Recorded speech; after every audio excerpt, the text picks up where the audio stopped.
President Trump announced his picks for the Federal Reserve Board. St. Louis Fed economist Christopher Waller and former Trump transition economic advisor Judy Shelton, they've been tapped to fill the board vacancies. Joining us now with more is Brian Cheung. And Brian, so he had already talked about these folks, but hadn't officially nominated them. So now here's the official nomination. Some of the others had come up against some resistance. Will these two?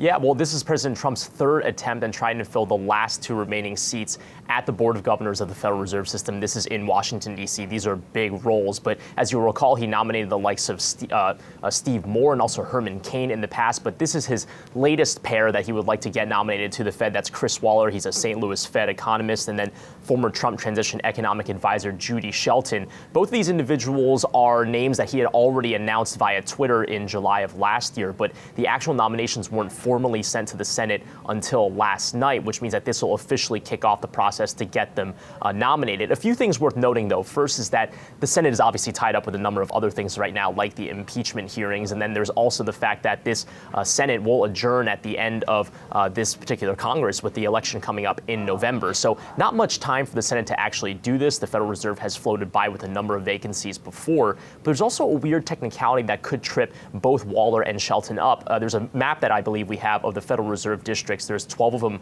around the country, and there's a weird rule that says that no two governors on the board at any one time can actually be serving from the same district. So Judy Shelton, who is noted as being from Virginia, would conflict with Lael Brainerd, who currently is representing the Richmond district, which covers that state. Then there's also Chris Waller, who is from St. Louis, although Missouri is currently covered under the current Fed Governor Mickey Bowman. So it's unclear about whether or not both of these individuals can make it to the Fed confirmation on those merits. However, it is worth noting that Randy Quarles, who is currently a Fed governor, had to actually change his residency to Colorado, moving from the 12th district to the 10th district to get nominated. So this is all extremely confusing, but there are some statutory roadblocks for both of these nominees to get through the Senate.